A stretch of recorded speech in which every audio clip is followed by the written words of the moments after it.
حسین یا حسین، حسین یا حسین، دنیا میں ایک نقطہ وحدت حسین ہے، ہر طبقہ بشر کی ضرورت حسین ہے۔ اعوذ باللہ من الشیطان الرجیم، بسم اللہ الرحمن الرحیم، الحمد للہ رب العالمین،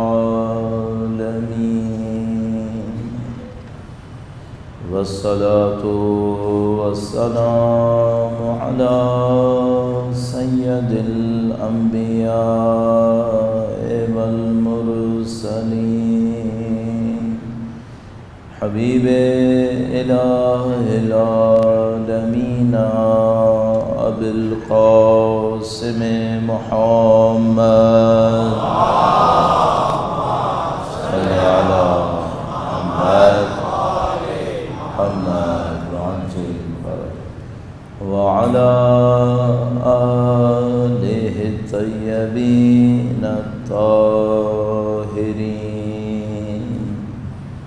سیما بقیت اللہ فی الأراضین،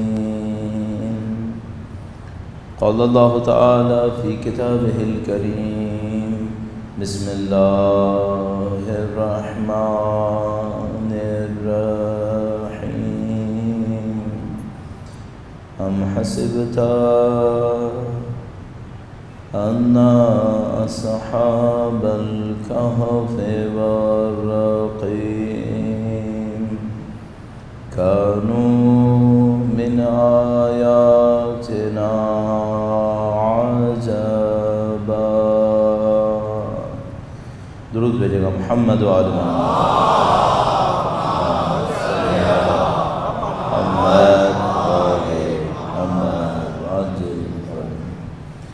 رضی اللہ عنہ کا انتہائی لطف و کرم، انتہائی شکر، اس نے ہمیں اہل بیت اطہار علیہ السلام کی محبت، ان کی مودت نصیب فرمائی ہے۔ شب جمعہ ہے، خدا مختار نے جمعے کی شب کو مغفرت کی شب قرار دیا ہے، اپنی رحمتوں کے لیے قرار دیا ہے۔ اس دعا کے ساتھ کہ انشاءاللہ مرد دموں تک خدا ہمیں اہل بیت کے بہترین چاہنے والوں میں قرار فرمائے، انشاءاللہ ہماری قبور کو ان کی نورانیت سے منور فرمائے، دنیا اور آخرت میں اہل بیت کی ہمراہی نصیب فرمائے، ان کے نام کے صدقے میں ہماری تمام مرحومین کے گناہان صغیرہ و کبیرہ کی مغفرت فرمائے۔ انشاءاللہ اسی دنیا کی زندگی میں اہل بیت کی فتح و نصرت کا دن دیکھنا نصیب فرمائے، ان کی نصرت کی راہ میں شہادت نصیب فرمائے۔ تمام دعاؤں کی قبولیت کے لیے اس شب جمعہ میں وقت کے امام کے نظر لطف کے حصول کے لیے باوز بلند درود بھیجیں محمد وعلی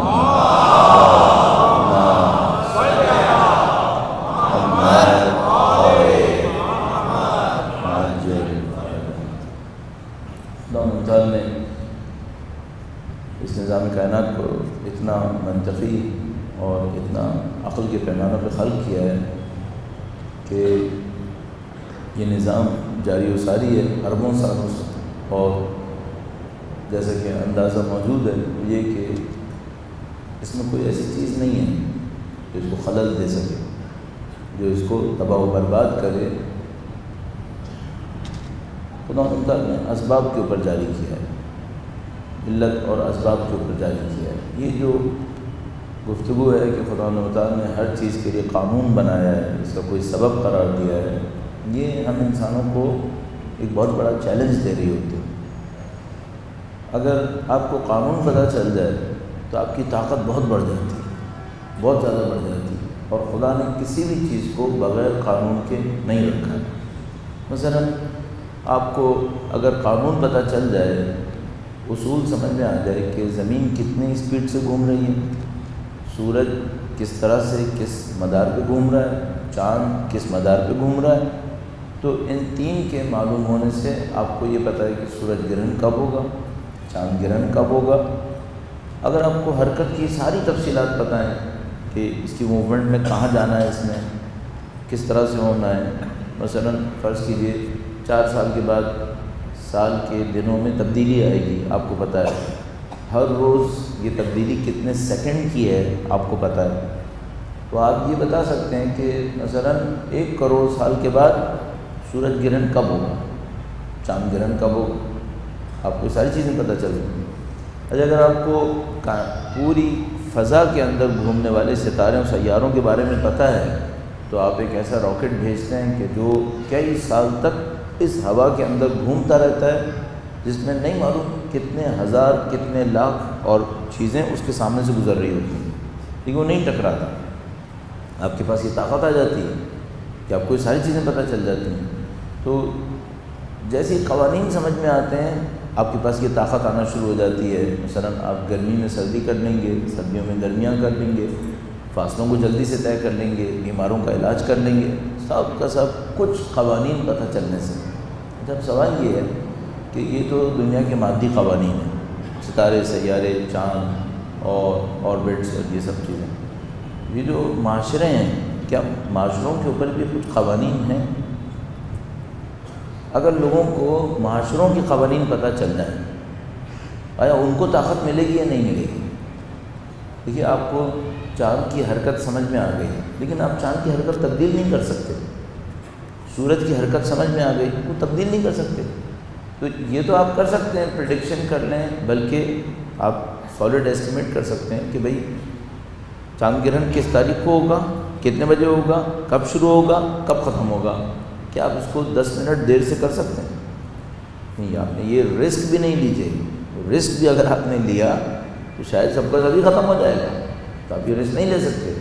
لیکن جب آپ انسانی معاشروں کے اندر آتے ہیں، میں اور تھوڑا سا بیچ میں ایک اور فیز ڈال دیتا ہوں. بیماریوں کے بارے میں پتہ چل جاتا ہے، ہاں پتہ چل جاتا ہے کون سی چیز سے کون سی بیماری ہوتی ہے. تو آپ اس کے علاج کے لیے تبدیل کر سکتے ہیں. مثلا کسی کو بیماری ہوئی، آپ نے کچھ کیمیکلز اس کی باڈی میں ڈالے. جتنی بھی دوائیاں ہم بیماروں کو کھلاتے ہیں وہ کیا ہوتی ہیں؟ کچھ کیمیکلز. 500 mg کی اگر ایک ٹیبلٹ ہے، اس میں وہ جو اصلی کیمیکل ہے جو آپ نے کھانا ہے وہ شاید 10 بھی نہیں ہوگا، بہت کم ہوگا. تو آپ صرف کیمیکل کھلا رہے ہوتے ہیں. تو آپ کی باڈی میں کوئی خرابی آ گئی کسی کیمیکل کے کم زیادہ ہونے کی وجہ سے، آپ نے ایک کیمیکل اس کے اندر ڈال دیا. اب آپ نے اس کا رزلٹ دیکھ لیا. چونکہ آپ کو قوانین پتہ ہیں تو آپ اس کی زندگی کو تبدیل کر سکتے ہیں. مثال کے طور پر نہ کھلاتے آپ تو شاید 5 سال میں مر جاتا. اب آپ نے جو کھلایا تو اس کی آپ 5 سال زندگی بڑھا سکتے ہیں. تو پھر تبدیل کر سکتے ہیں آپ. اچھا رسکی تو ہے، کوئی بیچارہ 5 سال بعد مر رہا ہو، آپ 2 سال میں فارغ کروا دیں اس کو. آپ نے ایسی کیمیکل کھلا دیے جس کا پتہ ہی نہیں چلا کہ کیا ہوا. یہ تو ہو گیا. پھر دوبارہ ہو گیا کہ تبدیل کر سکتے ہیں. اچھا انوائرمنٹ میں تبدیلی لا سکتے ہیں؟ ہاں بالکل لا سکتے ہیں. ایک معاشرے کے اندر ایک جانور نہیں تھا، کہیں اور سے اٹھا کے ایک جانور یہاں لے آئیے، پتہ نہیں کیا ہونے والا ہے. ابھی تک دنیا پریشان ہے. مثال کے طور پر آسٹریلیا کے اندر وہ پتہ نہیں کون سے جانور خرگوش لے آئے مثلا، پریشان ہے کہ اب اس کا کیا ہوگا. کیونکہ وہ جس جگہ پہ پہلے رہ رہا تھا وہاں اس کا ایک شکاری بھی تھا جو اس کا شکار کرتا تھا. اب یہ جو اٹھا کے یہاں پہ لے آئے اس کا کوئی شکاری نہیں ہے. تو اس کی نسل ایسی بڑھے گی کہ آپ سنبھال نہیں پائیں گے.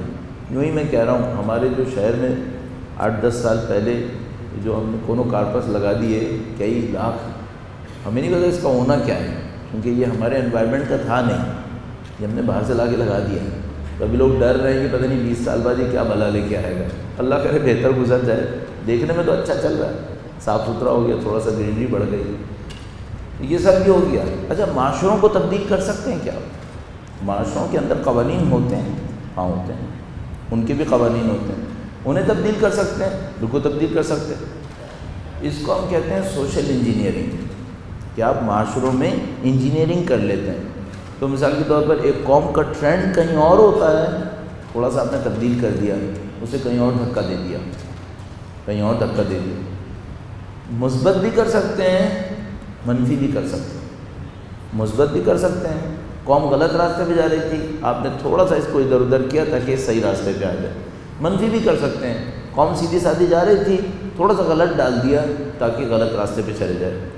تو میں مثبت کی بھی ایک مثال دے دیتا ہوں، منفی بھی کی ایک مثال دے دیتا ہوں، اور بات کو تھوڑا سا آگے بڑھائیں گے۔ درود بھیجیے گا محمد و آل محمد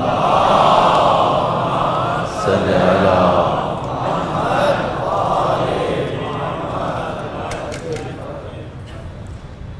مثبت کی مثال لے لیجیے، مثال کے طور پر یہ ایرانی قوم دیکھ لیجیے۔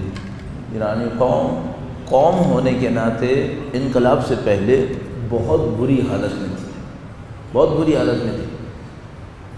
دنیا کی مستکبر طاقتوں کی طرف سے، استکباری طاقتوں کی طرف سے جو قوانین پاکستانی قوم قبول نہیں کرتی تھی وہ ایرانیوں نے قبول کر لیے تھے۔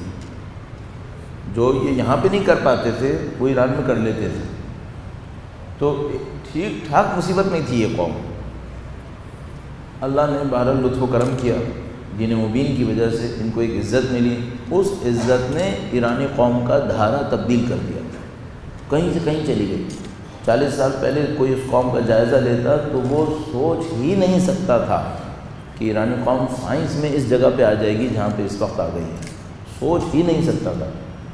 ہو گیا، تبدیل ہو گیا۔ اچھا غلط بھی کیا جا سکتا ہے، غلط کی تو پھر علم ماشاءاللہ بے انتہا مثالیں موجود ہیں۔ مثلا خود ہماری قوم، یورپ سے لوگ آئے یہاں پر، جو کچھ اس قوم کے پاس تھا تقریباً سب کا سب ختم کر دیا، سب کا سب تباہ کر دیا، تقریباً سب کا سب، اور ایسا تباہ کیا کہ قوم کو یہ سمجھنے میں 50 سال لگ جائیں کہ تباہ ہوا یا نہیں ہوا۔ بہت سارے لوگوں کو تو ابھی بھی سمجھ میں نہیں آیا کہ بھائی تباہ ہو چکا ہے۔ اچھا ہم تباہی کس چیز میں سمجھ رہے ہیں؟ ہم نے تباہی کی گہرائی کیا دیکھی؟ مثلا ممکن ہے کوئی تباہی اسے کہے کہ مثلا فرض کرو وہ نور جہاں کا مقبرہ ہے وہ دیکھو تباہ ہو گیا، یا مثلا وہ دیکھو تاج محل کے اندر سونے جواہرات لگے تھے وہ غائب ہو گئے۔ نہیں، یہ تباہی تو بہت چھوٹی سی تباہی ہے۔ سب سے بڑی تباہی کیا ہے؟ میرا اپنے خیال سب سے بڑی تباہی یہ ہے کہ ہمارا بچہ یہ کہے کہ گورے کچھ اور ہے، یہ تباہی ہے۔ قوم کا اعتماد نہ رہے اس کے اپنے اوپر، بس یہ تباہی کی سب سے بڑی داستان ہے۔ کسی بھی قوم کو نعوذ باللہ کسی شکست، کسی ذلت میں ڈالنا ہو، بندے مارنے کی کوئی ضرورت نہیں ہے، کسی چیز کو تباہ کرنے کی کوئی ضرورت نہیں ہے، صرف ایک کام کریں، اس کا اعتماد ختم ہو جائے، دیٹس اٹ، معاملہ ختم۔ اعتماد نکل جائے تو اس کے پاس یونیورسٹیز ہوں گی، اس کے پاس انڈسٹریز ہوں گی، اس کے پاس پیسہ بھی ہوگا۔ اعتماد نہیں ہوا بس پھر کچھ نہیں ہو سکتا، یہ سب کا سب بیکار ہو جائے گا۔ ان لوگوں نے جو کارنامہ کیا ہے اپنی دانش میں بر صغیر کے اندر، وہ یہ کہ بر صغیر کا اعتماد چھین لیا ہے۔ بر صغیر کا اعتماد چھینا کیسے؟ جبکہ ان کے پاس جو کچھ تھا اس کے مقابلے میں بر صغیر ان سے بہت آگے تھا۔ میں دعوے سے کہہ رہا ہوں، سب کو پتہ ہے یہ بات، جو ان کے اسکالرز وغیرہ سب کو پتہ ہے، بر صغیر ان سے بہت آگے تھا۔ آپ یورپ تشریف لے جائیے، ابھی بھی ان کے قلعوں کا مقابلہ کریں بر صغیر کے قلعوں سے، ان کی عمارتوں کا مقابلہ کریں بر صغیر کی عمارتوں سے، تو میں دعوے سے کہہ رہا ہوں کہ ان کے پاس کچھ بھی نہیں ہے جو ہمارے پاس ہے۔ ان کے پاس کچھ بھی نہیں ہے پھر اس اعتبار سے جو ہمارے پاس موجود ہے۔ صرف انہوں نے ایک کام کیا، ہم سے ہمارا اعتماد لے لیا، ہمارا اعتماد چھین لیا۔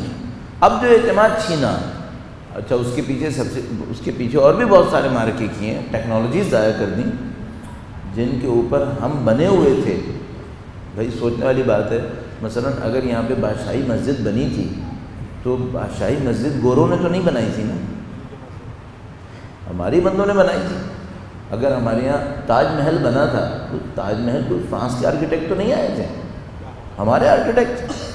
اگر ہمارے پاس کئی سو سال پہلے مثلا روڈ بنی تھی، لاہور جی ٹی روڈ بنی تھی، تو بھائی کوئی کوریا کی تھوڑی انجینئر آئے تھے، ہمارے ہی لوگ تھے نا۔ اچھا وہ ٹیکنالوجی کہاں گئی پھر؟ پاکستان بننے کے بعد وہ ٹیکنالوجی کیوں نہیں ہے؟ کہاں گئے وہ سب لوگ؟ وہ آرکیٹیکٹ جنہوں نے تاج محل کئی سو سال پہلے بنایا، ان کی لیگیسی، ان کی میراث آگے کیوں نہیں بڑھی؟ یہ ڈسرپشن کیوں ہے؟ 500 سال پہلے ہم اتنے طاقتور تھے کہ ہم دنیا کی بہترین روڈ بنا رہے تھے. اچھا 40 سال پہلے کورینز کو بلایا تھا کہ روڈ بنائے ہمارے لیے. کیوں بھائی؟ جو قوم 500 سال پہلے اتنی مضبوط تھی، 300 سال پہلے اتنی مضبوط تھی، یہ 50 سال کے اندر کیا مصیبت آئی اس قوم کو؟ 100 سال کے اندر فرض کر لو کہ جب ان کا اقتدار آیا 1860 میں، اس کے بعد سے انہوں نے 1950 تک لاتے لاتے انہوں نے ختم کر دیا معاملہ. تو یہ سب کچھ ہمیں دیکھنا پڑے گا. اچھا اور مزے کی بات ہے، اس طرح سے ختم کیا ہے کہ ہم ان کے مرہون منت بھی اپنے آپ کو احساس کر رہے ہیں. مثال کے طور پر میں کسی سے بات کروں گا تو مجھ سے کہے گا کہ دیکھو آپ اتنا ان کو برا بھلا مت کہو، اگر وہ یونیورسٹیز نہیں بناتے نا تو آپ کے یہاں کوئی یونیورسٹی بھی نہیں تھی. بات صحیح ہے، لیکن مجھے صرف ایک بات پتہ ہے، ہمارے یہاں کوئی یونیورسٹی نہیں تھی لیکن تاج محل تھا، فرشتوں نے بنایا تھا.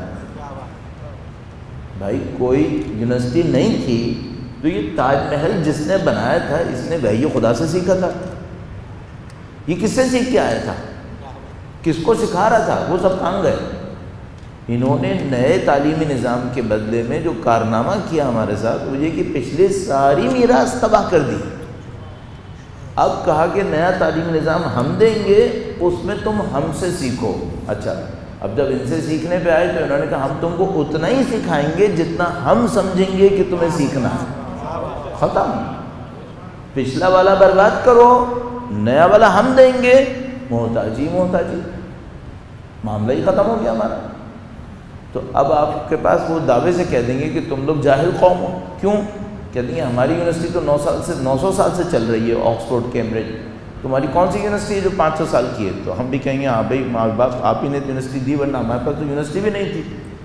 وہ صحیح ہے کہ یونیورسٹی نہیں تھی تو علم کہاں سے تھا؟ پھر پڑھے لکھے بندے کہاں سے آ رہے تھے اگر یونیورسٹی نہیں تھی؟ ہاں یونیورسٹی کے نام پر نہیں تھی لیکن باقی سب کچھ تھا. تم یہ بتاؤ کہ تم نے غائب کیسے کیا ہے، اس کو غارت کہاں پہ کیا ہے؟ تو ہمیں یہ سارے سوال کرنے پڑیں گے. اچھا ہم میں سے کسی میں اتنی طاقت نہیں کہ سوال کرے. یہ ہمارے ساتھ صرف نہیں کیا، پوری دنیا کی علمی میراث کی تباہی کے ذمہ دار انگلستان ہے. میں جب انگلستان جاتا ہوں میرا تو دل کوڑتا رہتا ہے دیکھ دیکھ کے. اور جب بھی مجھے موقع ملتا ہے میں کھلے عام کہتا ہوں چوری کا مال ہے، سارا ملک چوری کا ہے، ہمارا مال چوری کر کے انہوں نے بنایا. اور اس کے اوپر بڑی باتیں کی جا سکتی ہیں باہر. تو میں آپ کی خدمت میں عرض کرنا چاہ رہا ہوں کہ بھائی میراث آپ کی ہے، آپ کی میراث انہوں نے ضائع کی، لیکن اتنے عجیب طریقے سے ضائع کی کہ ہم احساس بھی نہیں کر رہے. اور میں نے کہا ہم اکیلے نہیں، ایرانیوں کے پاس چلے جائیے، عجیب و غریب چیزیں.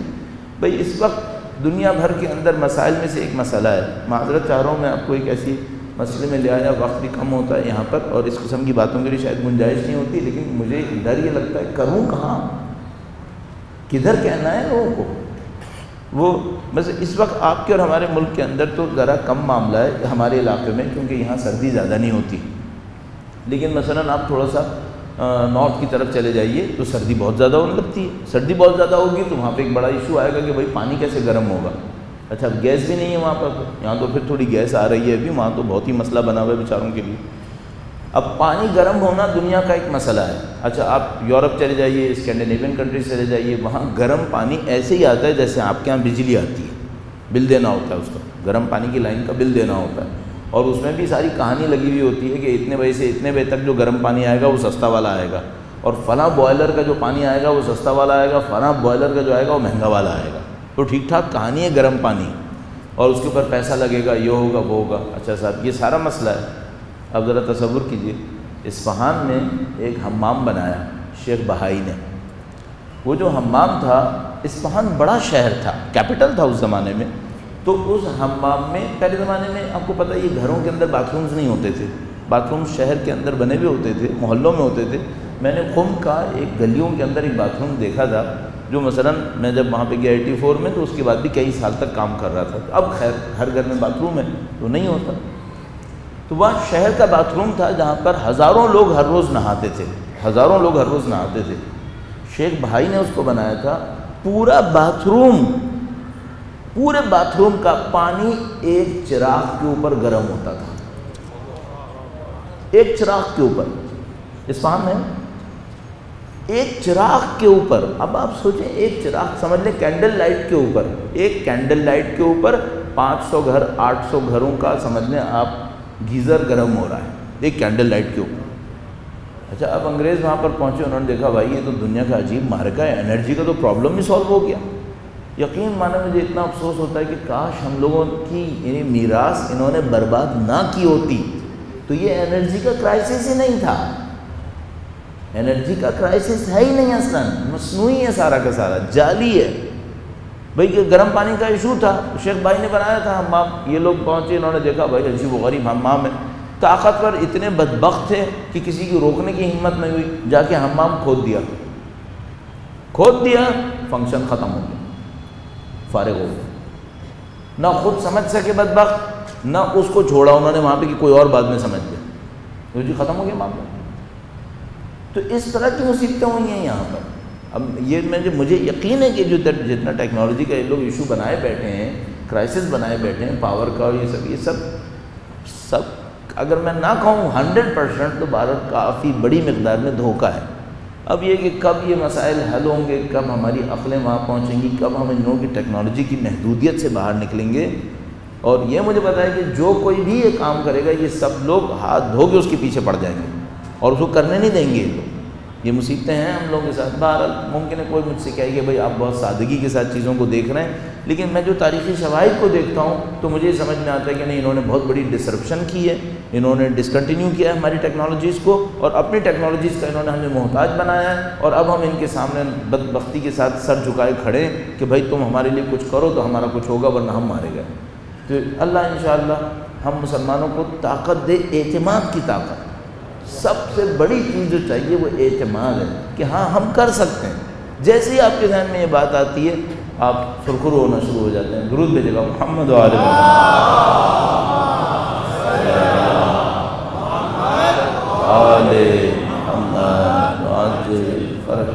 بات یہ تھی کہ خدا نے اسباب کے اوپر خلق کیا ہے کائنات کو، اس میں سبب ہوتے ہیں، معاشرے کے اندر بھی اسباب ہوتے ہیں۔ ان اسباب میں سے بہت بڑا ایک سبب ہوتا ہے اعتماد، کہ قوم اعتماد کرتی ہے یا قوم اعتماد نہیں کرتی۔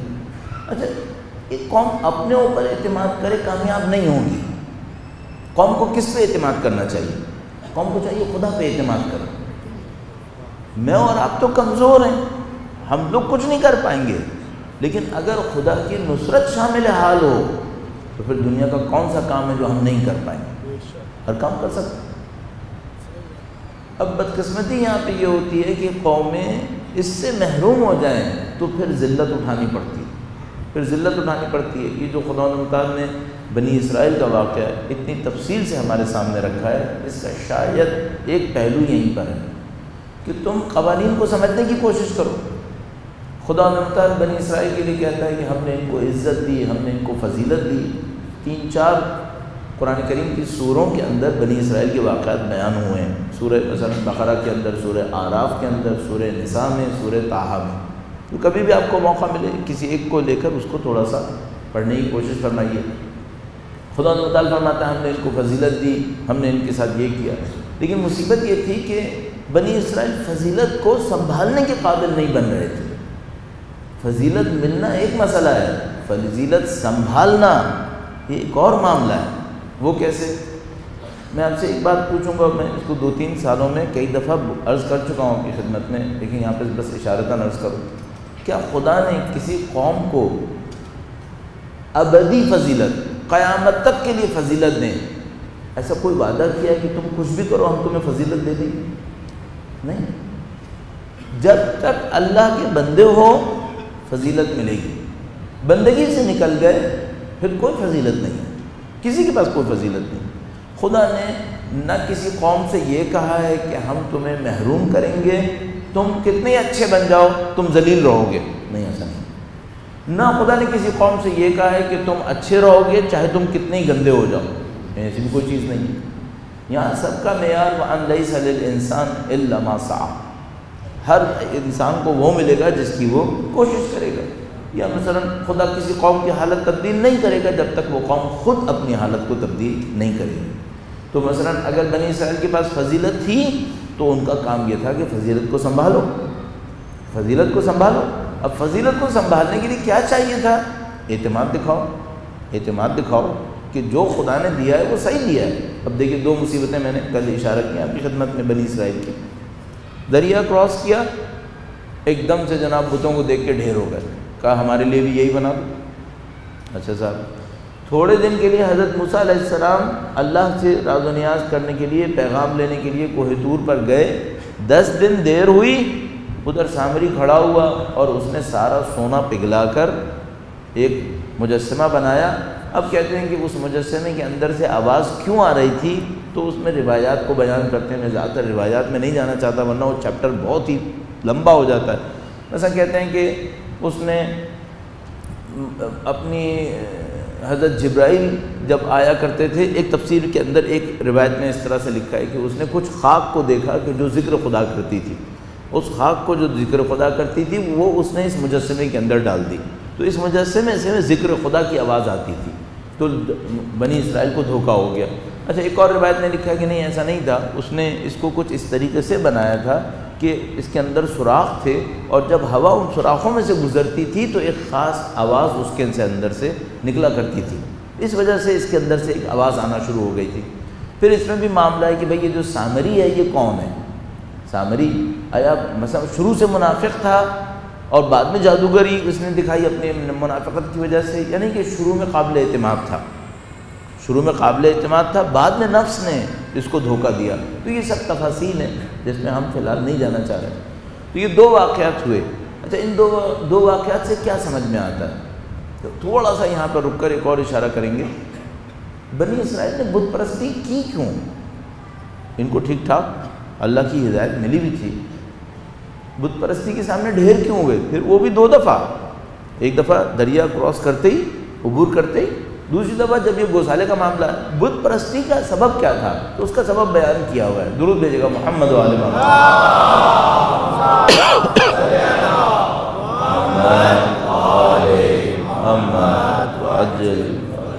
سبب بیان کرتے ہیں, کہتے ہیں کہ چونکہ بنی اسرائیل فرعون کی قوم کے ساتھ رہ رہے تھے, فرعون بت پرست تھے, فرعون کی جو قوم تھی وہ بت پرست تھی, اور آپ نے ان کے ہاں جو آثار قدیمہ میں چیزیں نکلتی رہتی ہیں تو اس میں بے انتہا آپ نے بت دیکھے ہوں گے, مختلف قسم کے بت نکلتے رہتے ہیں ان کے ہاں سے. تو یہ بت پرستی کی طرف شدت کے ساتھ مائل تھی فرعون کی قوم. اور یہ جو بنی اسرائیل تھے یہ فکری طور پر فرعون کی قوم سے بہت مرعوب ہو گئے تھے, بہت مرعوب ہو گئے تھے, بہت ان کے سامنے ڈھیر ہو گئے تھے. کیسے؟ جیسے ہمارے یہاں بعض لوگ ان لوگوں کے سامنے ڈھیر ہو جاتے ہیں, تو یہ ان کے سامنے ڈھیر ہو گئے تھے. یہ بہت سادہ سی ایک ہوشیاری تھی. آپ خدمت میں شاید پچھلے سال عرض کیا تھا, فرعون نے جیسے ہی یہ دیکھا کہ مجھے بنی اسرائیل سے خطرہ ہے, اس نے ایک سادہ سا کام یہ کیا کہ بنی اسرائیل کو اعلیٰ منصب سے محروم کر دیا. کبھی ان کو کوئی بڑی پوسٹ نہیں ملے گی. اچھا, جیسے ہی کسی قوم کو بڑی پوسٹ نہیں ملتی اس کے اندر علم کا رجحان ختم ہو جاتا ہے. وہ کہتا ہے بھائی میں اگر پڑھ بھی لوں گا تو کیا ہونے والا ہے, تو وہ علم کا رجحان ختم ہو جاتا ہے. اچھا, جیسے ہی علم کا رجحان ختم ہوتا ہے اس قوم کے اندر جہالت پھیلنا شروع ہو جاتی ہے. فرعون نے کیا کیا, بنی اسرائیل کے لیے تمام بڑے مناصب کے دروازے بند کر دیے. جتنے بھی مثال کے طور پر بڑی اسکلز تھیں ان کے دروازے بند کر دیے. کہا کہ بنی اسرائیل اب جتنے بھی ہوں گے نا یہ موچی بنیں گے, یہ کمہار بنیں گے, یہ بڑے بنیں گے, لیکن مینجمنٹ جس کو ہم لوگ کہتے ہیں ملک چلانا, خزانوں کے اوپر ہونا, جس کے اوپر یہ ہوا کرتے تھے. آپ کو یاد ہے حضرت یوسف علیہ السلام خزانے کے اوپر ہوا کرتے تھے, تو بنی اسرائیل کا بڑا مقام تھا کہ یہ لوگ ماہر ہیں مینجمنٹ کے اور مالی امور کے. ان کو وہاں سے نکالا اور کہا کہ سارے چھوٹے پیشے ان کو دے دو, چھوٹے پیشے ان کو دے دو, تو ان کے اندر تعلیم خود ہی ختم ہو جائے گی. نہ صرف تعلیم ختم ہو جائے گی بلکہ اعتماد بھی ختم ہو جائے گا, اعتماد بھی ختم ہو جائے گا. چونکہ وہ دیکھیں گے کہ بھائی دوسری قوم والے اتنی جگہ پہ پہنچ گئے اور ہم لوگ یہاں پڑے ہوئے ہیں, ہم تو ہیں ہی ایسے. اس معاملے نے بنی اسرائیل کی ہمتوں کو ختم کر دیا, ان کی ہمتیں ٹوٹ گئیں. جب ان کی ہمتیں ٹوٹیں تو وہ فرعون کی قوم کی ہر چیز سے متاثر ہونے لگے. اب جو فرعون کی قوم کی ہر چیز سے متاثر ہوئے تو فرعون تھے بت پرست. ان کے دلوں میں بھی گویا اپنے سے برتر قوم کی عادت راسخ ہو گئی کہ بھئی یہ دیکھو یہ جو برتر قوم ہے نا یہ بت پرست ہے. تو اگر ایسا ہوتا کہ ہمارے پاس بھی بت ہوتے, اب آپ نے جملہ دیکھ لیا، ایگزیکٹلی وہی جملہ ہے جو ہمارے دوست احباب بعض کافر قوموں کی حتیٰ غلط چیزوں کو دیکھ کر کہتے ہیں ہمارے پاس بھی اگر ایسا ہوتا نا تو ہماری قوم ایسی ہوتی۔ کتنا صہیونیوں نے ظلم کیا ہے فلسطینیوں کے اوپر، عالم اسلام کے اوپر کتنا صہیونیوں نے ظلم کیا ہے۔ اچھا اس ظلم کو کس بنیاد پہ کیا ہے؟ اپنی دولت کی بنیاد پر، اپنی مکاریوں کی بنیاد پر۔ کتنی ہی دفعہ میں یہ جملہ اپنے دوستوں سے سنتا ہوں، ذرا ان کو دیکھو یہ لوگ کتنے آرگنائزڈ ہیں، اتنی جلدی مرعوب کیوں ہوتے ہیں، اتنی جلدی اپنے آپ کو ڈھیر کیوں کر دیتے ہیں۔ اس قوم کو، اہل بیت کے چاہنے والوں کو خدا نے فضیلتوں میں سے کم دیا ہے، کیوں ڈھیر ہو جاتے ہیں اتنی جلدی؟ چھوٹی چھوٹی باتیں دیکھ لیتے ہیں، کسی قوم نے کوئی بڑی کانفرنس کر دی، اب جناب مر رہے ہیں ایک دوسرے سے، کہہ رہے ہیں یہ دیکھو انہوں نے کتنا بڑا کام کر دیا اور ہمارے ہاں تو کچھ ہے ہی نہیں، اور پھر اپنی قوم کی برائیاں شروع ہو جائیں گی، اس کے اوپر پتہ نہیں کیا کیا یہ خراب ہے، یہ بھی خراب ہے، وہ بھی خراب ہے۔ میں نہیں کہہ رہا کہ ہمارے یہاں خرابی نہیں ہے، خرابی ہے، ہمیں بھی قبول ہے، لیکن سوال یہ ہے کہ بھئی خرابی کا کوئی سبب ہوتا ہے۔ آپ مثال کے طور پر یہاں سے چلے جائیں، مثلا فرض کر لیں آپ یورپ گئے، امریکہ گئے، آسٹریلیا گئے، وہاں جیسے ہی آپ سڑک پہ آئے آپ نے کہا اچھا ہمارے ملک کے اندر تو دیکھو کچروں کا ڈھیر لگا ہوا ہے، ہمارے ملک کے اندر تو یہ دیکھو یہاں پہ کتنا صاف ستھرا ہے۔ وہ صحیح ہے، میں اس بات کو مانتا ہوں کہ بھئی ہے ایسا، لیکن ہمیں صرف یہ دیکھنا پڑے گا کہ بھئی یہ جو قوموں کو تربیت دی جاتی ہے یہ کیسے تربیت دی جاتی ہے، اور آپ کی قوم میں اگر یہ نہیں ہے تو قوم کی خرابی ہے یا تربیت دینے والوں کی خرابی ہے؟ تربیت دو اسے، پھر دیکھو ہوگی یا نہیں ہوگی، چھوٹی سی بات ہے بھئی، آپ تھوڑا سکھاؤ اس کو۔ میں ایک دفعہ لاہور گیا، آج سے کئی سال پہلے کی بات کر رہا ہوں، تو وہ ایک روڈ کے اوپر ان کے ہاں جناب علی ٹریفک چل رہا تھا، تو بالکل صحیح روڈ، ٹریفک بالکل صحیح چل رہا ہے صاحب، کوئی اپنی لائن کو کراس نہیں کر رہا ہے، اور جیسے ہی سگنل نزدیک آیا ساری بائکس الٹے ہاتھ پہ، ساری گاڑیاں بالکل کیٹ آئز کے درمیان میں اور ریفلیکٹرز کے درمیان میں، کوئی ادھر ادھر نہیں۔ پوچھا بھائی کیا ہو گیا؟ پاکستانی ہے نا، خیر عافیت، تو پوچھا بتایا، اس نے کہا بھائی اس روڈ کے اوپر وارڈنس کھڑے ہیں، اگر کسی کا ٹائر ریفلیکٹر سے ٹکرا بھی گیا نا اور رک گیا تو بس وہیں پہ چالان ہو جائے گا، تو سب کی جان نکلی ہوئی ہے، سب سیدھے ہو گئے۔ صحیح ہے، تھوڑا سا سکھا دو۔ یہی سین آپ مثلا کسی اور دنیا کے ملک کے اندر دیکھیں گے، آپ امپریس ہو جائیں گے کہ بھائی دیکھو کتنا آرگنائزڈ ہے۔ سکھانے کی دیر ہے نا، سکھاؤ اس کو۔ جب آپ نہیں سکھائیں گے تو کیسے ہوگا؟ یہاں پہ جو ڈرائیونگ ہو رہی ہے وہ بھی اسی وجہ سے کہ بھئی کوئی نظام نہیں بنایا آپ نے، تو بجائے یہ کہ ہم قوم کی ہمت کو اور کم کریں، قوم کے اوپر الزامات کی بوچھاڑ کر دیں، یہ ساری باتیں ان کو سکھاؤ۔ جب سکھاؤ گے تو سیکھ جائیں گے اور کام صحیح ہو جائے گا، اور آپ نہیں سکھاؤ گے تو معاملہ خراب ہو جائے گا۔ اب جس نے ہماری قوم کو برا کرنا ہے، اس نے جو چیمپئن شپ دکھائی ہے وہ سکھانے کے سارے دروازے بند کر دیے، اس نے سکھانے کے سارے دروازے بند کیے ہیں، اور جب وہ دروازے بند ہو گئے تو پھر کوئی کچھ نہیں کر پا رہا۔ سب بیٹھے ہوئے ایک دوسرے کے ساتھ برائی بھلائی سب کرنے کو تیار، لیکن کسی کو یہ سمجھ میں نہیں آ رہا کہ بھائی یہاں سے شروع کیسے ہوگا۔ اب دیکھیے میں آپ کی خدمت میں عرض کرنے کی کوشش کرتا ہوں کہ بھائی شروع کہاں سے ہوگا۔ اب یہ بات کہ کہاں پہنچنا ہے، کیسے پہنچنا ہے، وہ ایک علیحدہ مسئلہ ہے، صرف یہ دیکھو شروع کہاں سے ہوگا، تو وہ میں آپ کی خدمت میں عرض کر سکتا ہوں۔ درود بھیجے گا محمد وآل محمد، صلی علی محمد وآل محمد۔ انصافاً جو مجھے سمجھ میں آتا ہے وہ یہ کہ شروع آپ کے اپنے آپ سے ہوگا، بس یہ پوائنٹ ہے، شروع یہاں سے ہوگا۔ اچھا میں بھی ڈرائیونگ کرتا ہوں، مجھے ڈرائیونگ بہت مزہ آتا ہے، میں تھکتا نہیں ہوں اس سے، مجھے بہت اچھا لگتا ہے۔ جب میں ڈرائیونگ کر رہا ہوتا ہوں تو مجھے پتہ ہوتا ہے یہ سارے کیا بلوا کر رہے ہیں، یہاں پر جو ساتھ میں ڈرائیونگ کر رہے ہیں سارے آگے پیچھے گاڑیاں چل رہی ہیں، مجھے معلوم ہے کہ بھئی کیا ڈرامے کر رہے ہیں ایک دوسرے کے ساتھ۔ آپ نہ کرو، آپ ڈرامے نہیں کریں، آپ ویسے چلائیں جیسے اگر قوانین ہوتے تو آپ نے چلانی تھی، آپ ویسے چلیں۔ سیٹ بیلٹ پہ کوئی چالان کر رہا ہے یہاں پہ، آپ لگا لو، نقصان ہے کیا؟ لگا لیں آپ، ایسے لگاؤ جیسے یہاں پہ کوئی چالان کر رہا ہوتا۔ کوئی تو صحیح کردار دکھائے نا کہیں سے، کوئی تو دکھائے نا. اب آپ مجھ سے کہیں نہیں بھائی یہ تو پولیس کی ذمہ داری ہے، ٹریفک پولیس کی. بھائی تو ٹریفک پولیس کام نہیں کر رہی نا. ایزمپشن تو یہی ہے کہ کام نہیں کرے گا. وہ کام کر رہی ہوتی تو مجھے کہنے کی کیا ضرورت تھی. ٹریفک پولیس کام نہیں کر رہی ہے، پولیس کام نہیں کر رہی ہے، ادارے کام نہیں کر رہے ہیں، تو آپ یہ کریں کہ جو صحیح تھا وہ آپ کر کے دکھائیں. اچھا آپ مجھ سے کہیں گے بھائی ہماری گاڑی سب سے پیچھے رہ جائے گی. تھوڑی قربانی دینی پڑے گی، تھوڑی قربانی دینی پڑتی ہے. اگر آپ صحیح کرنا چاہتے ہیں کچھ چیزوں کو تو تھوڑی سی قربانی دینی پڑے گی. اچھا میں نے ایک اور بات یہ دیکھی ہے کہ بہت سارے ماحول ایسے ہوتے ہیں، انوائرمنٹس ایسے ہوتے ہیں جس کو دیکھ کر آپ سمجھتے ہیں اور سب غلط ہیں. تھوڑا سا آپ صحیح کرنا شروع کریں نا تو آپ کو پتہ چلے گا کہ بہت سارے لوگ صحیح کرنا چاہ رہے تھے، سب انتظار کر رہے ہیں کہ کوئی ہے ہی نہیں. آپ شروع کریں. اچھا اب سارا معاشرہ جھوٹ بول رہا ہے نا، جھوٹ پہ کوئی کسی کو سزا نہیں دے رہا ہے. آپ سچ بولیں، آپ خدا کی خاطر سچ بولیں. آپ کہیں گے مولانا یہاں پہ سچ نہیں چلتا ہے، یہاں پہ بڑی بری کھانی پڑتی ہے. چلو تھوڑی سی کھا لو، کوئی تو قربانی دے گا نا. تو عزیزان محترم تھوڑا سا ہم لوگ ہمت پکڑیں. جن اسٹینڈرڈز کو ہم نے قبول کیا ہے کہ ہاں ایسا ہونا چاہیے، اس کے اوپر آپ عمل کرنا شروع کریں. اور پھر آپ تھوڑا سا اس کا اثر دیکھنا شروع کریں گے کہ ہاں سوسائٹیز میں کچھ لوگ صحیح بھی کرنے کو تیار ہیں. چلیں آپ یہ بھی نہیں کر سکتے نا، ایک اور کام کرنا. اگر کسی کو صحیح کرتا دیکھ رہے ہیں نا اس کا ساتھ دے دیں. خود نیا صحیح کرنے کی ہمت نہیں ہے نا، کوئی بات نہیں. ہر آدمی تھوڑی انقلابی رہنما بنے گا کہ وہ وہیں سے شروع کرے گا. نہیں کر سکتے کوئی بات نہیں، ایک اور کام کر لو. جو صحیح کر رہا ہے اس کا ساتھ دے دو، اس کا ساتھ دے دو. کم سے کم اتنی جرأت تو دکھاؤ. اچھا اگر کوئی کہے بھائی میں یہ بھی نہیں کر سکتا، ٹھیک ہے.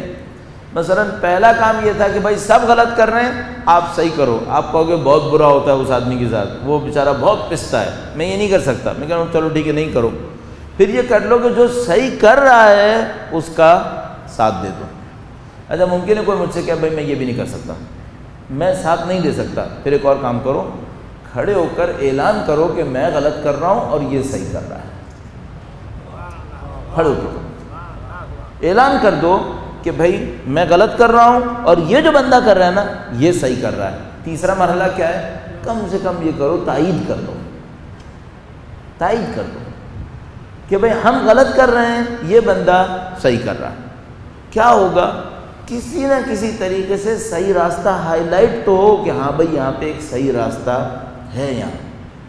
تو آپ مثال کے طور پر سچ کے معاملے کے اندر ایک آدمی کہتا ہے بھائی میں سچ نہیں بول سکتا، یہاں پہ بہت جھوٹے ہیں، میری زندگی عذاب بن جائے گی اگر میں کروں گا. چلو فرض کر لو وہ کہتا ہے کہ میں نہیں کر سکتا، تو تم سچے کے ساتھ کھڑے ہو جاؤ. ایک آدمی ظلم کر رہا ہے، کوئی اس کا مقابلہ نہیں کر سکتا، یا تو تم ظلم کا مقابلہ شروع کرو. کہتا نہیں میں نہیں شروع کر سکتا، تو جو پہلے سے مقابلہ کر رہا ہے اس کا ساتھ دے دو. اگر وہ کہتا ہے نہیں میں یہ بھی نہیں کر سکتا، تو پھر ایک کام کرو، دنیا کے سامنے کہو ہم لوگوں نے غلطی کی ہے، خاموش ہو کے یہ آدمی بہادر ہے، یہ آدمی بہادر ہے. کوئی تو کچھ حرکت دکھائے، کوئی ہلچل، کوئی کچھ تو ہو. اس معاملے میں عزیزان محترم ہمیں قربانی دینی پڑتی ہے، ورنہ پھر قومیں ختم ہونے لگتی ہیں، قومیں برباد ہونے لگتی ہیں. تو اس کو آپ اسی طریقے سے لے لیجئے اور زندگی کی ہر فیلڈ میں ڈھونڈنے کی کوشش کریں کہ زندگی کے ہر فیلڈ میں یا آپ صحیح راستے کے بانی بن جائیں، یا صحیح راستے پہ چلنے والے کے ساتھی بن جائیں، یا کم سے کم صحیح راستے پہ چلنے والے کی تائید کر دیں کہ بھئی یہ آدمی صحیح چل رہا ہے، ہم نہیں چل رہے ہیں، ہم لوگ غلط کر رہے ہیں. صحیح ہے. یہ تین راستے ہمیں سمجھ میں آتے ہیں. درود بھیجیے گا محمد و آل محمد صلی علی محمد و آل محمد. اگر صرف اتنا ہی کرنا شروع کر دیں نا ہم لوگ کہ جو صحیح کر رہے ہیں وہ تھوڑا تھوڑا ایک دوسرے کا ساتھ دینا شروع کر دیں. اب بات یہاں تک آ گئی ہے، شاید پھر موضوع سے میں باہر نکل کے خود پریشان ہونے لگتا ہوں کہ کتنا موضوع سے باہر جا رہا ہوں، لیکن یہ کہ مجھے سمجھ میں آتا ہے کہ کچھ کرنا ہے. وہ اس طریقے سے ہے کہ اس کام کو کیسے کریں کہ کوئی آدمی اچھا کام کر رہا ہے جو میں نہیں کرنا چاہتا. اب میری اس کے مقابلے میں ذمہ داری کیا ہے؟ میں مثال عرض کرتا ہوں. فرض کر لیں کہ بھئی میں مجلس سے پڑھتا ہوں، صحیح ہے، اور میں جو مجلسیں پڑھ رہا ہوں، فرض کر لیتے ہیں کہ میں سوشل ورک نہیں کرتا، میں یتیموں کا خیال نہیں کر رہا، میں بیماروں کا خیال نہیں کر رہا ہوں، میں کمزوروں کے کام نہیں آ رہا ہوں۔ ایک آدمی مجلس نہیں پڑھتا ہے لیکن وہ سوشل ورک کرتا ہے، اچھا سوشل ورک کرتا ہے، یتیموں کے کام آتا ہے، غریبوں کے کام آتا ہے، بیماروں کا ساتھ دیتا ہے، ٹھیک ہے۔ اچھا اب مجھ سے کوئی یہ کہے کہ بھائی تم مجلسیں پڑھنا بند کرو اور تم بھی یہ کرو کیونکہ یہ اچھا کام ہے، تو میں اس سے کہوں گا کہ بھائی میں یہ نہیں کر سکتا، مجھے یہ کرنا پڑے گا۔ یہ ایک علیحدہ معاملہ ہے کہ دونوں بھی تو کیے جا سکتے ہیں، لیکن بہرحال فرض کر لیتے ہیں کہ نہیں کر سکتا میں، تو میں کہتا ہوں میں یہ کر رہا ہوں اور وہ کرے گا، میں وہ نہیں کر سکتا۔ تو کوئی بیچ کا راستہ ہے؟ ہاں بیچ کا راستہ ہے۔ آپ یہ دیکھو کہ ٹھیک ہے آپ یہ کام نہیں کر سکتے، لیکن یہ کام اچھا ہے یا برا ہے؟ دیکھیں میری ایک پرائورٹی ہے، اب میں اس کو ٹیکنیکل تھوڑا سا کرنے کی کوشش کرتا ہوں۔ میری ایک پرائورٹی کی لسٹ ہے کہ میں نے زندگی میں یہ 10 کام اوپر سے نیچے کرنے ہیں، 1 2 3 4 سے لے کے 10 تک، یہ میری پرائورٹیز ہیں۔ ایک آدمی وہ کام کر رہا ہے جو میری پرائورٹی میں 10ویں نمبر پر ہے۔ میری 10 پرائورٹیز ہیں تو میں 1 2 3 کرتا ہوا آؤں گا، 10 کا چانس ملا 10 پہ جاؤں گا، 8 کا چانس ملا 8 پہ جاؤں گا، ورنہ شاید 4 5 میں میری زندگی ختم ہو جائے گی۔ ایک آدمی وہ کام کر رہا ہے جو میرے 10ویں نمبر پر ہے اور وہ اتنی طاقت سے کر رہا ہے کہ اس کا وہ پہلے نمبر پر ہے، صحیح ہے۔ میری پرائورٹی کی لسٹ میں ایک چیز 10ویں نمبر پر ہے، اس کی پرائورٹی کی لسٹ میں وہ چیز پہلے نمبر پر ہے، تو وہ اپنی زندگی کا اصلی ہم و غم اس کو بنائے ہوئے ہے، اور میرے نزدیک اس کام کی اتنی اہمیت نہیں ہے، میں اس کو 10ویں نمبر پہ سمجھتا ہوں، ٹھیک ہے۔ اب میں اس کے لیے کیا کروں؟ میں اپنی زندگی میں سوچوں یہ جو 10ویں نمبر کا ہے بالآخر کام صحیح ہے یا غلط ہے۔ اگر کام غلط ہوتا تو میری پرائورٹی کی لسٹ میں آتا ہی نہیں، اس کا مطلب ہے کام صحیح ہے۔ اگر صحیح ہے تو پھر مجھے اپنے آپ سے ایک سوال کرنا ہے، میں اس کا ساتھ کیسے دوں؟ مجھے اس کا کوئی ساتھ دینا ہے۔ کل میں نے آپ کی خدمت میں عرض کیا تھا نا، جیسے ہی آپ کو حق نظر آئے اپنے آپ سے ایک بات پوچھیے گا، اس حق پہ عمل کیسے ہوگا؟ چاہے اتنا صحیح ہو، تو میں کیا کروں گا کہ جیسے ہی اس آدمی کو کوئی کام کرتا دیکھوں گا میں کہوں گا میری پرائورٹی میں 10ویں نمبر پر ہے، لیکن کیا میں اپنی ریسورسز کا چھوٹا سا حصہ دے کر اس کا ساتھ دینے والوں میں سے بن سکتا ہوں؟ اتنا سا حصہ دے دوں، میرے اپنے کام چل رہے ہیں، 90% 95 98% میں اپنی ریسورسز اپنی پرائورٹی پہ لگاؤں گا، لیکن 1% 2% اس کو دے سکتا ہوں یا نہیں دے سکتا؟ ہاں دے سکتا ہوں۔ پھر مجھے اس کو دے دینا چاہیے، کیوں؟ کام اچھا کر رہا ہے یہ، بالآخر اگر میں اس کا ساتھ نہیں دوں گا یہ بیچارہ اکیلا رہ جائے گا معاشرے کے اندر، پھر یہ کام ختم ہو جائے گا۔ تو اعزان محترم دیکھیے تھوڑا سا دل کو کھول دیں، دل کو وسیع کریں۔ آپ کوئی اچھا کام کر رہے ہیں، دوسرا اپنی دانش میں اچھا کام کر رہا ہے جو آپ کے نزدیک کم سے کم اچھا ضرور ہے، بس پھر ساتھ دے دیں، بس پھر ساتھ دیں، اتنے سے میں ساتھ دے دیں۔ کم سے کم کیا کریں، کم سے کم میرے جیسا آدمی کیا کرے، جہاں 4 آدمیوں کے اندر بیٹھے اس کی تعریف شروع کر دے، اس کی تعریف کر دے کہ بھائی یہ جو کام کر رہا ہے نا یہ اچھا کام کر رہا ہے۔ میں ممبر پہ بیٹھ کے کسی کی تعریف نہیں کرنا چاہتا ہوں، اور ممبر پہ بیٹھ کے کسی کا تذکرہ اس لیے نہیں کرنا چاہتا ہوں کہ پھر بعد میں یہ کوشچن آئے گا کہ بھائی اس کا کیوں کہا، اس کا کیوں نہیں کہا۔ ورنہ الحمدللہ رب العالمین کراچی کے اندر کئی ادارے ایسے ہیں جن کی میں شخصی زندگی میں بیٹھا ہوں، پرائیویٹ لائف میں ہوں تو میں خوب تعریف کروں گا، کیوں؟ مجھے پتہ ہے کام اچھے ہیں، میں نہیں کر رہا ہوں، دوسرے کر رہے ہیں، لیکن کام اچھے ہیں۔ آپ اپنی زندگی میں اس کو لے لیجیے۔ ایک اور بس پوائنٹ آپ کی خدمت میں عرض کروں، معذرت چاہتا ہوں، کوئی کام دنیا میں آئیڈیل لیول پہ اچھا نہیں ہوگا، کوئی بھی کام دنیا میں آئیڈیل لیول پہ اچھا نہیں ہوگا۔ مثلا فرض کریں میں نے کہا بھائی فلاں آدمی اچھا کام کر رہا ہے، کوئی میرے سامنے آ کر کہے کہ بھائی اس کے اندر یہ خرابی ہے، تو سوال مجھے اس سے یہ پوچھنا پڑے گا کہ بھائی یہ بتاؤ دنیا میں کوئی ہے جس کے اندر کوئی خرابی نہ ہو؟ کیسے ہو سکتا ہے؟ کوئی بھی ایسا نہیں ہوگا جس کے اندر کوئی خرابی نہیں ہو۔ صرف یہ دیکھ لو کہ اس کی خرابیاں زیادہ ہیں یا اچھائیاں زیادہ ہیں۔ اگر اچھائیاں زیادہ ہیں ساتھ دے دو اس کا۔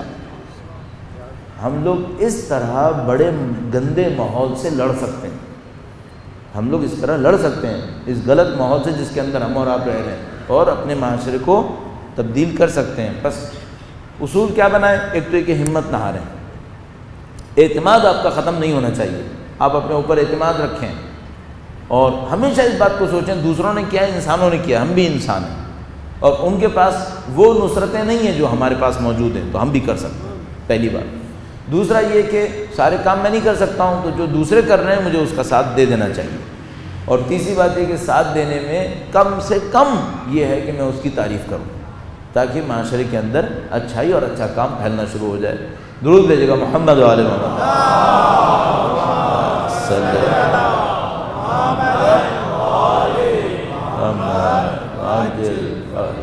اب میں نے قوم بنی اسرائیل صاحب کی خدمت میں اسی حوالے سے عرض کیا تھا کہ ان کے سامنے مصیبت یہ تھی کہ جب انہوں نے فرعونوں کو بت پرست دیکھا تو بت پرستی کی محبت ان کے دلوں کے اندر آ گئی۔ جیسے دریا سے گزرے ایک بت پرستی کا منظر دیکھا، اس کے سامنے ڈھیر ہو گئے، کہ بھئی ہمارے لیے بھی ایسی بت پرست ہو۔ پھر جب سامری نے ان کے سامنے بت پرستی کے لیے ایک نسخہ رکھا، اس کے سامنے بھی ڈھیر ہو گئے اور کہنے لگے کہ ہم بھی اسی میں مبتلا ہو جاتے ہیں۔ تو اب پسند نہیں کیا بلکہ اب مبتلا ہو گئے۔ اب جو مبتلا ہوئے تو پھر خدا متعال نے سزا تجویز کی، سزا سخت تجویز کی، بڑی سخت سزا۔ اور خدا متعال نے سورہ بقرہ میں فرمایا کہ ہم نے ان کو حکم دیا کہ تم لوگ اپنے آپ کو مارو، تم لوگ اپنے آپ کو مارو۔ اب اس کے اوپر متعدد ہمارے پاس تفسیریں موجود ہیں کہ بھئی یہ جو حکم تھا فَقْتُلُوا أَنفُسَكُمْ فَتُوبُوا إِلَىٰ بَارِئِكُمْ، اپنے آپ کو مارو، قتل کرو اور اللہ کے حضور توبہ کرو، اس کا مطلب کیا ہے؟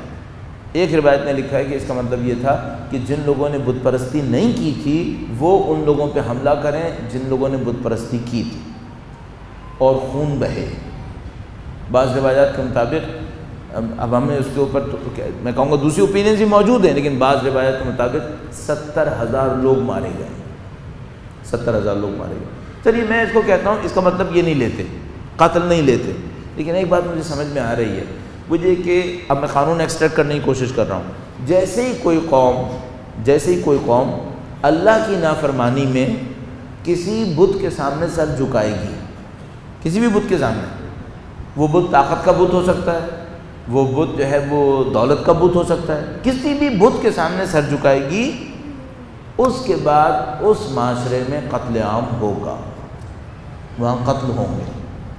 جو میں قانون سمجھ رہا ہوں وہ یہ ہے کہ ایک قوم ہے، اس نے حق کا ساتھ نہیں دیا، حضرت موسیٰ علیہ السلام کا ساتھ نہیں دیا، بتوں کے سامنے سر جھکا دیا۔ اچھا اب ایک مسئلے میں بت ہو گئے وہ سونے کا مجسمہ جو سامری نے بنایا تھا، ضروری نہیں ہے بت ہو، ضروری نہیں ہے بت ہو، ممکن ہے دولت ہو۔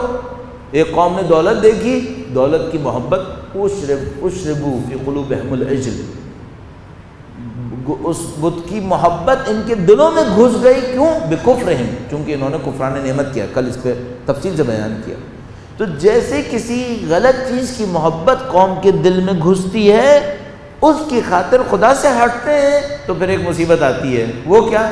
اب خون بہے گا، اب خون بہے گا۔ کتنا خون بہے گا؟ اتنا خون بہے گا کہ لوگ خدا سے گڑ گڑا کر کہیں کہ خدایا معاف کر دے، پھر خدا معاف کرے گا۔ صحیح ہے؟ قوموں کو جو سزائیں ملتی ہیں نا وہ سخت ملتی ہیں، قوموں کو سزائیں ٹھیک ٹھاک سخت ملتی ہیں۔ دیکھیے آخری منٹس کے اندر بالکل اس کو لے لیں، حضرت موسیٰ علیہ السلام کی قوم نے ایک نافرمانی کی جس کا میں کل تذکرہ کرنے کی کوشش کروں گا۔ 40 سال صحرا میں گھومتے رہے، 40 سال گھومتے رہے۔ صحرا کا مطلب کیا ہے، گھومنے کا مطلب کیا ہے، کل عرض کرنے کی کوشش کروں گا۔ ایک اور جگہ نافرمانی کی تو کیا ہوا؟ قتل عام ہو گیا، قتل عام ہو گیا، ایک دوسرے کا خون بہانا پڑ گیا۔ عزیزان محترم یہ قوانین خدا ہے۔ اب تھوڑا سا ایکسٹریکٹ میں اور چلے جاتے ہیں۔ کیا ہوا تھا؟ حضرت موسیٰ علیہ السلام 40 دن کے لیے 30 دن کے لیے گئے تھے، 10 دن ایکسٹرا دیر ہو گئی تھی، بت پرستی شروع ہو گئی۔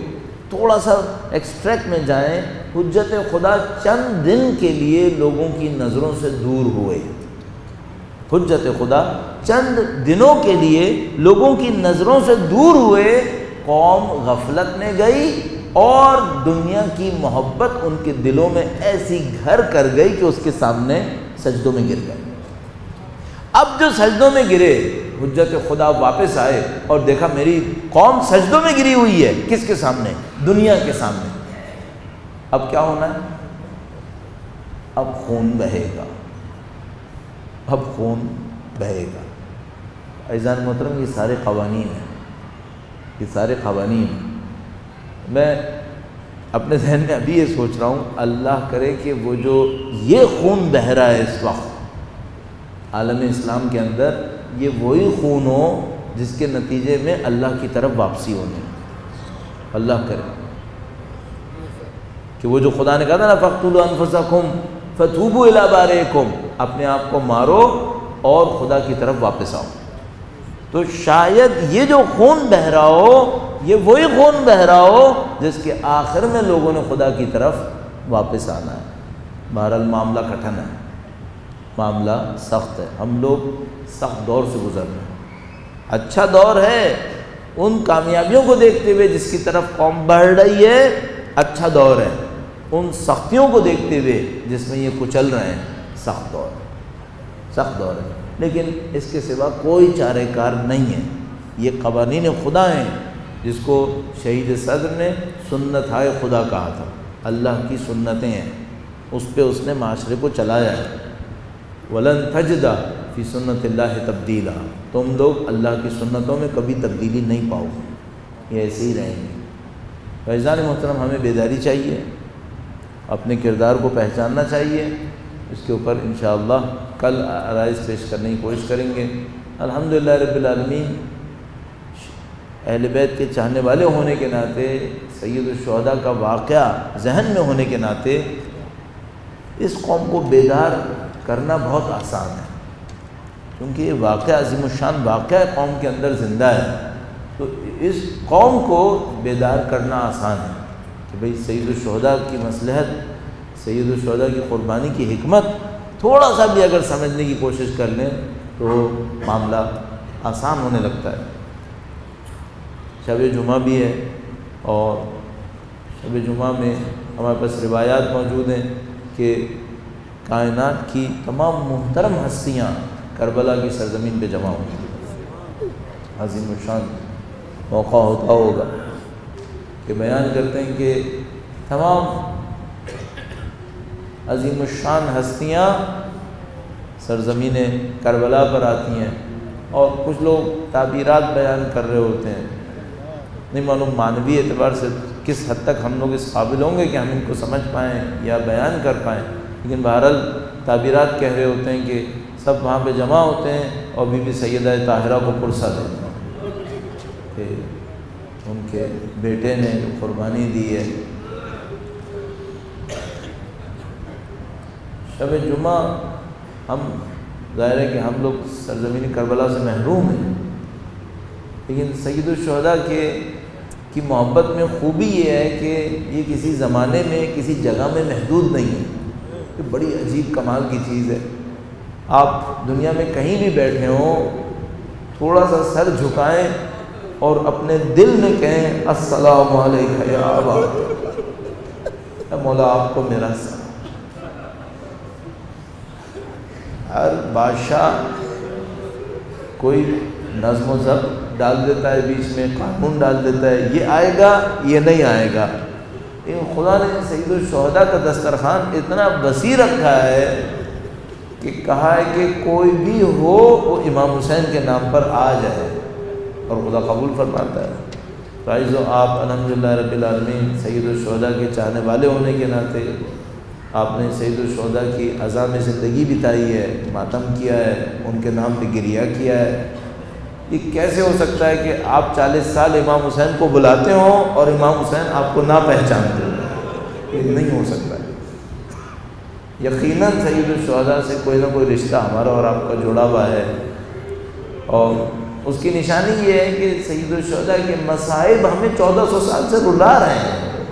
ہمارے دلوں کے اندر وہ غم اٹھا ہوا ہے. آج اگر شب جمعہ ہے اور اللہ کے حضور کوئی فریاد کرنا چاہیں تو واسطہ امام حسین ہے. میں کبھی کبھی سوچتا ہوں کہ اگر میں امام حسین کے سامنے کوئی فریاد کرنا چاہوں تو میں امام حسین کو کس کا واسطہ دوں؟ یہ محبتوں کے ذریعے ہی آگے بڑھتا ہے انسان. ایک بدو تھا، مدینہ آیا، لوگوں سے کہنے لگا کہ نبی کام کیسے کرتے ہیں؟ کہا وہ نبی سب کا کام کر دیتے ہیں، تم جاؤ کہہ دینا. کہنے لگا نہیں، میں چاہتا ہوں کوئی راستہ دیکھوں. مدینے میں اس نے امام حسین کو دیکھا.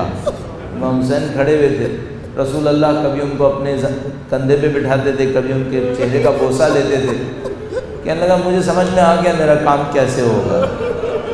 جب امام حسین اکیلے تھے تو اس امام حسین کے پاس گیا اور کہنے لگا نواز رسول کیا آپ اپنے نانا کے سامنے میری سفارش کریں گے؟ امام حسین نے کہا کہ ہم کریں گے۔ کہنے لگا کہ کیا میں آپ کو اپنی گود میں لے کر آپ کے نانا کے پاس لے جا سکتا ہوں؟ کہا ہاں ٹھیک ہے۔ تو اس نے امام حسین کو گود میں لیا، رسول اللہ کے پاس آیا اور کہنے لگا کہ اے اللہ کے رسول آپ کو آپ کے نواسے کا واسطہ۔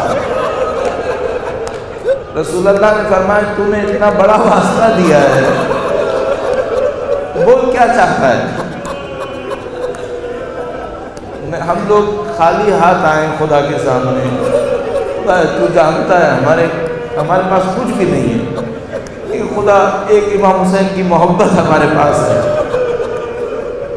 تو دل چیر کر دیکھ سکتا ہے آیا حسین کے چاہنے والے ہیں یا نہیں ہیں۔ خدا تجھے امام حسین کا واسطہ۔ اب اگر میں امام حسین کو واسطہ دوں تو میں کس کا واسطہ دوں؟ عزیز شب جمعہ ہے، مجھے صرف 2 جملے کہہ کر آپ سے رخصت ہونا ہے۔ میں کہوں گا اے مولا میں آپ کا دل نہیں دکھانا چاہتا، لیکن آپ کو آپ کے 6 ماہ کے بچے کا واسطہ۔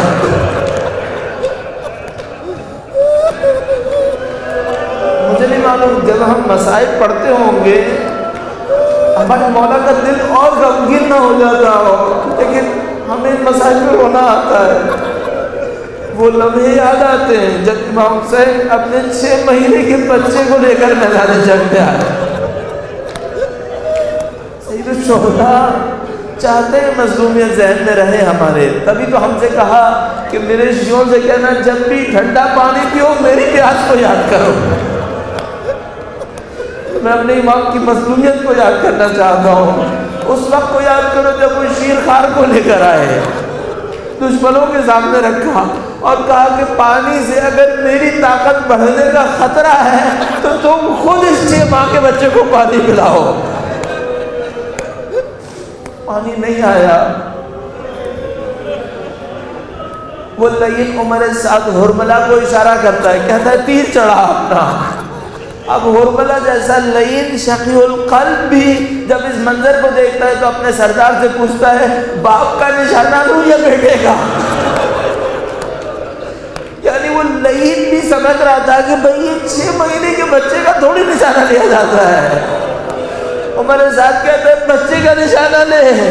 وہ جانتا تھا کہ بچے کو جو تیر لگے گا وہ حسین کے جگر میں لگ جائے گا۔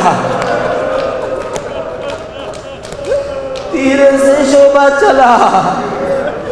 عزیزو یہ جو تیر ہوتے تھے یہ سے شعبہ تیر یہ بڑے بڑے جانوروں کو ذبح کرنے کے لیے ہوتے تھے۔ یہ اونٹ کو لگتا تھا تو اونٹ گر جایا کرتا تھا۔ یہ تیرے سے شعبہ کس مظلوم کی گردن میں چلا ہے؟ علی اصغر کی ننھی سے گلے پر اس مظلوم کی گردن میں شیخ عباس روایت کرتے ہیں، کہتے ہیں کہ ننھے کا گلا کان سے کان تک ذبح ہو گیا۔ مختصر سا خون امام حسین کے ہاتھ میں آیا۔ امام حسین نے گویا اپنے اوپر مل لیا اور خدا سے کہا کہ خدایا میں تیری محشر میں آؤں گا اور تیرے سامنے فریاد کروں گا علی اصغر کی پاکیزہ خون کے لیے۔ لعنت اللہ علی القوم الظالمین وسیعلم الذین ظلموا ای منقلب ینقلبون۔ پروردگار خون علی اصغر کی مظلومیت پر ان آنسوؤں کے صدقے میں ہماری زندگیوں کا اختتام شہادت کی موت قرار فرما۔ ماتم حسین۔